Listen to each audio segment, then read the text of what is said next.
लेकिन इसी ज़मीन पे कुछ अल्लाह ने ऐसे लोगों को भी हुकूमतें अता की, ताजो तख्त अता किए, बड़ी बड़ी शानें अता की, मालो दौलत के अंबार लगा दिए, लेकिन बजाय ये कि वो अपना सर झुकाते, अल्लाह का शुक्र बजा लाते, रब की बारगाह में और ज़्यादा उसके जिक्र में, उसकी इबादत में मसरूफ़ हो जाते, सारी अपनी रियाया का, अपनी कौम को रुख अपने रब की तरफ बदल देते, लोगों को गुमराहियों से निकालते, एक रब की तरफ उन्हें खड़ा कर देते, एक रब हकीकी की तरफ उन्हें झुका देते। बजाय ये सब करने के वो खुद ही अपनी कुर्सी पे, अपनी बड़ाई में, अपने गुरूर में, अपने तकब्बुर में अपने आप को खुदा बनाए बैठ गए, खुदा बना लिया और ऐलान किया अना रब्बुकुमुल आला, मैं तुम सबका सबसे बड़ा रब हूँ।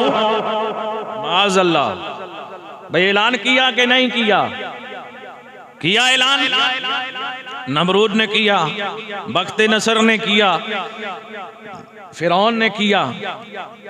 बोलिए मोहब्बत से, ये शद्दाद, ये फिरौन, ये बड़े बड़े जितने बदबख्त बद किरदार गुजरे गए, लोगों जो नेकोकार होते गए, खुश वक्त होते गए, वो जब कुर्सी पे आते गए, हुकूमतें उनके नफ्सों में आती हैं, ताजो तख्त उन्हें मिलता गए, ताजो तख्त के साथ अपनी बादशाहत पे बैठते गए, फिर वो लोगों के लिए अदल इंसाफ का परचम बिछा लेते गए, फिर वो कमज़ोरों को उठा लेते गए, बेवाओं की खबरगिरी करते गए, वो फिर गरीबों की मदद करते गए, और जो नेकोकार होते गए वो कितनी बुलंदियों पे चले जाएं, कितनी इज्जतें मिल जाएं, कितनी शानें मिल जाएं, वो गरीबों को उठाते गए, सीने लगाते गए, बेकसों का सहारा बनते गए, बेबसों को वो खूब नवाजते गए, वो अदल इंसाफ का परचम बिछा देते गए, वो अपने भी खजाने कौम पे लुटा डालते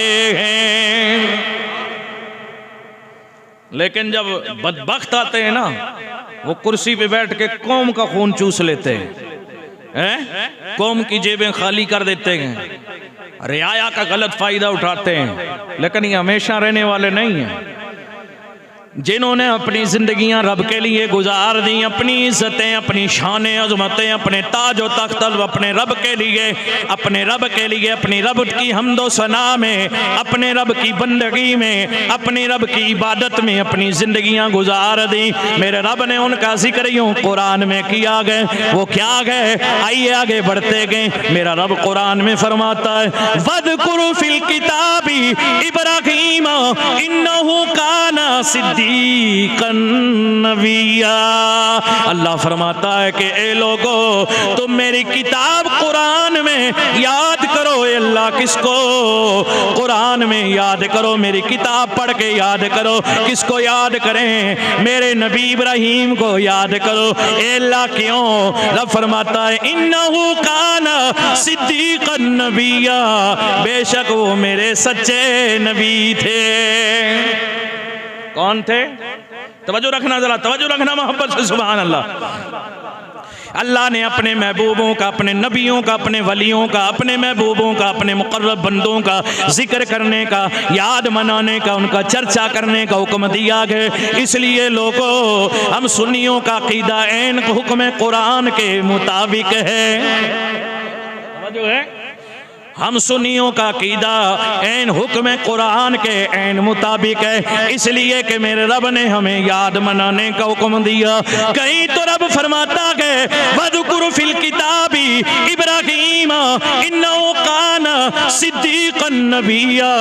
ओए तुम किताब में हज़रत इब्राहीम नबी को याद करो, इसलिए कि वो अल्लाह के सच्चे नबी थे। कहीं दूसरी जगह मेरा रब फरमाता है वज़कुरु फिल किताबी मूसा वकाना मुखलिसन वकाना रसूलन नबिय्या। अल्लाह फरमाता है मेरे मूसा नबी को किताब में याद करो, उनकी यादें मनाओ, बेशक वो एक बड़े मुखलिस सच्चे मेरे रसूल और नबी थे। तवज्जो है, तवज्जो रखना जरा। मेरे चुने हुए सच्चे नबी और रसूल थे। कहीं मेरा रब फरमाता है कुरान में वज़कुरु फिल किताबी मरियम अल्लाहु अकबर। रब फरमाता गए वज़कुर फिल किताबी मरियम, ए लोगो मेरी मरियम को मेरे कुरान में किताब में याद करो, उसे पढ़ो, उसके चर्चे करो, उसकी यादें मनाओ। वो मेरी बंदी मरियम ईसा अलैहिस्सलाम की माँ। कहीं रब फरमाता है वज़कुर फिल किताबी इस्माईला, और मेरी किताब में मेरे इस्माईल नबी को याद करो।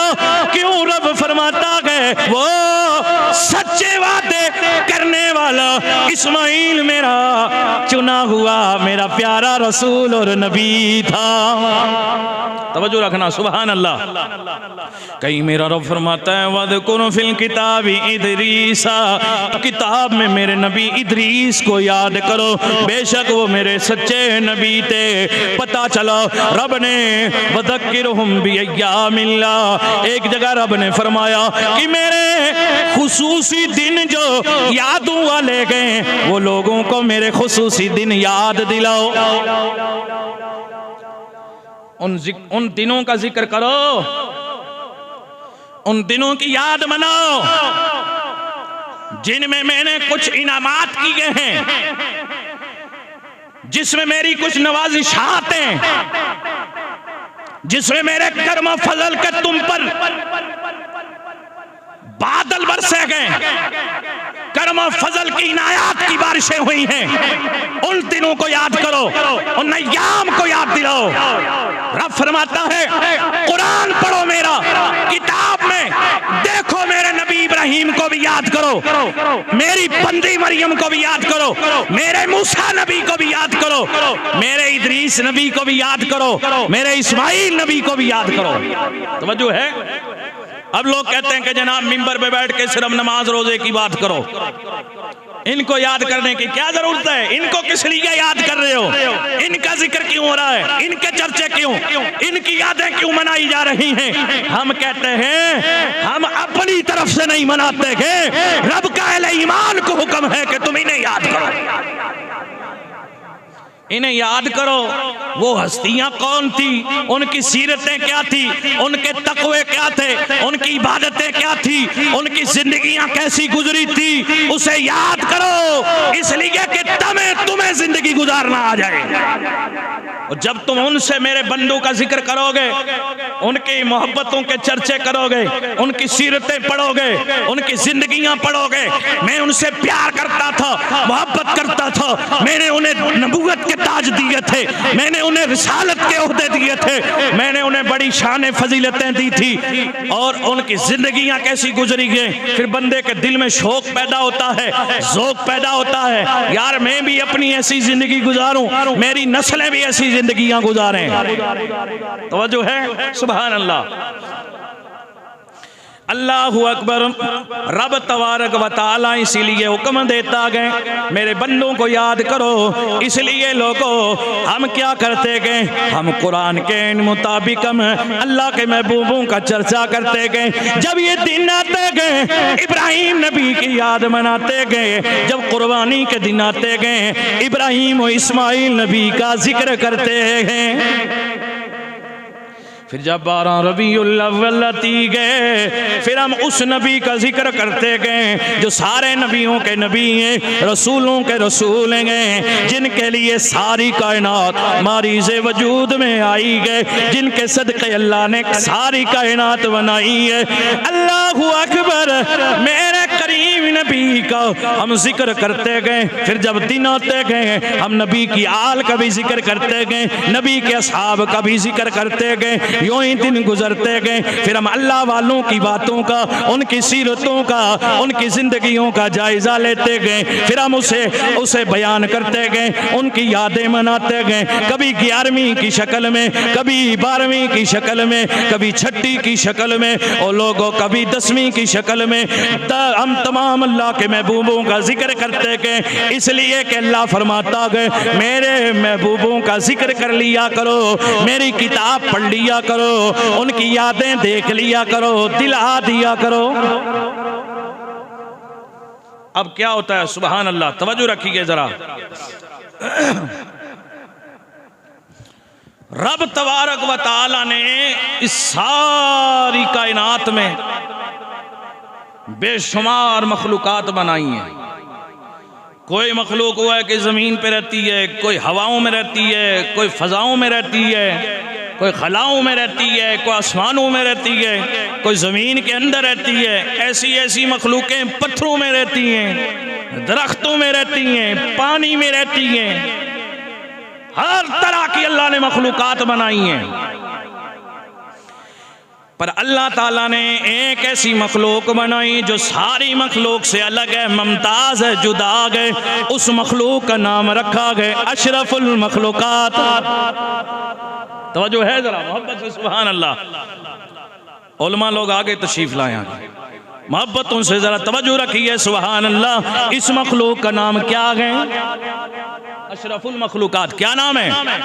अल्लाह ने इसका नाम रखा अशरफुल मखलूकात, सबसे अच्छी मखलूक, सबसे बेहतरीन मखलूक। इसे सारी मखलूक के ऊपर फजीलत अता फरमाई है। लेकिन लोगों, ये तो सबको पता है कि हम अशरफुल मखलूकात हैं। अशरफुल मखलूकात कौन है? हजरत इंसान है। ये हर आदमी जानता है। अल्लाह ने हमें अशरफुल मखलूकात में बनाया गया। इसकी बड़ी शान है, इसकी बड़ी फजीलत है। लेकिन लोगों याद रखिए, हर इंसान अशरफुल मखलूकात नहीं है। अशरफुल मखलूकात होने के लिए कुछ खुसूसियतें भी हैं, कुछ खुसूसियतें हैं, कुछ चीजें ऐसी हैं कि वो बंदे में हो तो अशरफुल मखलूकात में शुमार होगा। सिर जनाब, नाक नक्शा, ये रूप और ये जिस्म और ये वजूद और इंसानी शक्ल में चलना फिरना, इसी का नाम अशरफुल मखलूकात नहीं है। इसलिए कि लोगों, अगर हर इंसान अशरफुल मखलूकात होता, फिर लोगों हर आदमी अशरफुल मखलूकात होता तो रोला ही खत्म हो जाता। फिर मुझे बताओ, अशरफुल मखलूकात अगर हर आदमी होता, हर आदमी होता जो टन टन टिक्कों पे अपनी माओं बहनों बेटियों की इज्जतें बेच देते गए, फिर मुझे बताओ कि उस आदमी में और जंगल के सुअर में क्या फर्क है? अगर हर इंसान अशरफुल मखलूकात होता, जो दुनिया दिन भर रात और दिन जुबानें चलती रहती हैं, बकता रहता है, भौंकता रहता है, कभी उसकी जुबान पे गालियां हैं, कभी गीबतें गए, कभी चुगलियां गए, कभी हसद के तराने गए, कभी घमंडो तकब्बुर की बातें गए, ये जब बक बक रात और दिन में करता है, तो बताओ इस इंसान में और एक कुत्ते में क्या फर्क है? ये हकीकत कह रहा हूं मैं, कोई फर्क है? क्या ऐसा इंसान भी अशरफुल मखलूकात में शामिल है? अगर लोगों याद रखो, कोई रमजान में भी खाए पिए, खाने पीने का उसे पता ना हो, ना मिकदार का, कब खाना है, क्या खाना है, टाइम टेबल का कोई पता ना हो, खाने पीने का रमजान का आगे पीछे का कोई पता नहीं कि रमजान है, रोजा है, लेकिन खाए जा रखा गए। मुझे बताओ, इस खाने पीने, आम खाने पीने वाले में एक चरने वाली बकरी में क्या फर्क है? अगर कोई जायज हो नाजायज में तमीज नहीं करता गए, हलाल और हराम सब हड़प कर जाता गए, जो कुछ आए तो खाओ खाई, इधर जुल्म से भी खाए, किसी का हक भी खाए, नाजायज भी खाए, हराम भी खाए, दो नंबरी का भी खाए, सारा खाता फिरे। क्या ये भी अशरफुल मखलूकात है? बता, इस इंसान में और मुर्दार खाने वाले गिद्ध में क्या फर्क है कोई फर्क? तो ये भी अशरफुल मखलूकात है। फिर तो जनाब सारे चूड़े चमचे सब जो है अशरफुल मखलूकात हो जाएंगे। नहीं, चलो अल्लामा रूमी की बारगाह में आपसे पूछे, मौलाना रूमी से, बताओ अशरफुल मखलूकात कौन होता है? तो आप जवाब देते हैं, मैं दोपहर के वक्त गुजर रहा था, मैंने बंदे को देखा, वो चिराग जलाए जा रहा था, मैंने पूछा क्या काम है? चिराग जला के दिन दोपहर में तेरा? वो कहने लगा मैं कुछ ढूंढ रहा हूँ। क्या ढूंढ रहा है? कुछ तलाश कर रहा हो। क्या तलाश कर रहा है? कहा मैं इंसान वो तलाश कर रहा हो जो इंसान अशरफुल मखलूकात होता है, उसे तलाश कर रहा हो। मौलाना रूमी मसनवी शरीफ में लिखते गए, मैंने उससे कहा बाबा तू दिन दोपहर में चिराग की रोशनी में इंसान कहां से लाएगा? मुझे जिंदगी हो गई, मैंने तो कोई इंसान नहीं देखा। ऐसी जरूरत थी, इस इंसान की जरूरत थी। मौलाना रूमी को वो कहते हैं वो इंसान जिसकी पेशानी में सजदों की तड़प हो, जिसकी गुफ्तार में वकार हो, जिसके अंदर कौम का दर्द हो, जिसकी जुबान पे अल्लाह का जिक्र हो, जिसकी जुबान बुराइयों से बाज रह के अल्लाह और उसके रसूल की मोहब्बत में गुम हो, जिसका दिल रसूलुल्लाह के इश्क में सरशार हो, जिसके अंदर कौम का अदल और इंसाफ हो, जिसके अंदर गरीबों का दर्द हो, जिसके अंदर बेकसी का सहारा हो, जिसके अंदर बेवाओं का ख्याल हो, जिसके अंदर कौम की खबरगिरी का जज्बा हो, उस इंसान की जरूरत है रब को, और उसी इंसान को अशरफुल मखलूकात कहते हैं।